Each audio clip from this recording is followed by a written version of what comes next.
Bonjour, Bonjour. Jean-Pierre Bellec, vous êtes directeur commercial après-vente chez Volvo Trucks France et vous êtes ici avec nous au Creusot pour accueillir des milliers de clients dans le cadre du lancement du nouveau FH en leur parlant d'Uptime. Mais qu'est-ce que l'Uptime?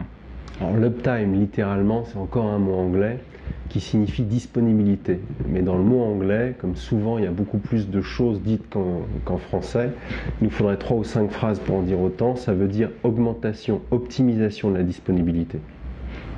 Mais alors qu'est-ce que c'est exactement cette disponibilité? Alors, il faut partir des fonctionnalités du nouveau Volvo FH pour bien comprendre. Ce véhicule, en fait, équipé d'une passerelle télématique, nous offre des possibilités de communication dans les deux sens avec notre réseau d'ateliers intégrés qui permettent d'optimiser l'entretien et donc la disponibilité du camion tel qu'on n'en était pas capable auparavant. Quand vous dites communiquer dans les deux sens, vous voulez dire en fait que vous pouvez intervenir sur le véhicule à distance? Complètement. On peut récupérer la totalité des données que le véhicule va nous transmettre au fil de l'eau sur, pour le dire simplement, son usure réelle par rapport au kilométrage parcouru, aux heures d'utilisation du moteur en statique, la consommation de gasoil précise, mais aussi directement des paramètres liés à certaines pièces, à l'usure de certaines pièces. On n'entre pas plus dans le détail ici, qui vont nous permettre directement de savoir comment le véhicule, entre guillemets, vieillit, se comporte. D'accord, mais j'imagine quand même que vous avez besoin, à un moment ou à un autre, de faire revenir les véhicules en atelier pour l'entretien, non?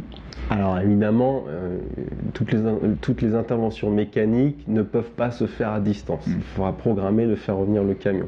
Maintenant, il y a quand même des choses qu'on va pouvoir faire à distance qu'on ne pouvait pas faire jusqu'à aujourd'hui. Typiquement, des mises à jour de certains logiciels vont pouvoir se faire en temps masqué, alors que le véhicule est à l'arrêt et que le chauffeur est en repos, sans qu'on ait besoin de s'occuper du camion. Aujourd'hui, pour faire la même chose, il fallait faire revenir un véhicule en atelier et brancher une valise. C'était des kilomètres et du temps improductif pour nos clients. Très bien. Donc en fait, c'est le même principe que pour les voitures.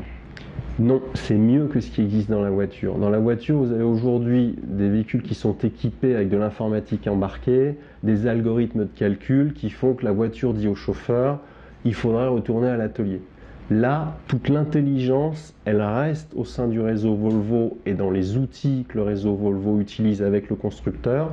Et le camion envoie par la connectivité les informations qui sont liées à son comportement, à son usure, vers le réseau, qui sait beaucoup mieux les interpréter que si c'était le logiciel d'une voiture toute seule.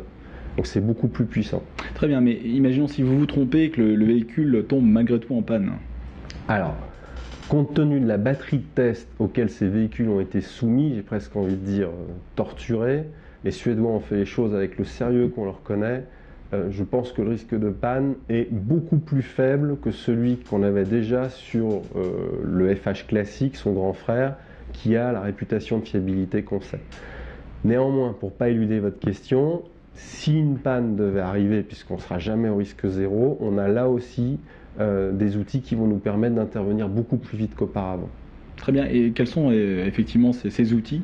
Alors, tous les nouveaux FH sont équipés de série d'un bouton qui s'appelle VAS, comme Volvo Action Service, qui vont permettre en fait au conducteur du camion d'enclencher directement une alerte auprès d'une plateforme Volvo, gérée par du personnel Volvo et des gens compétents techniquement.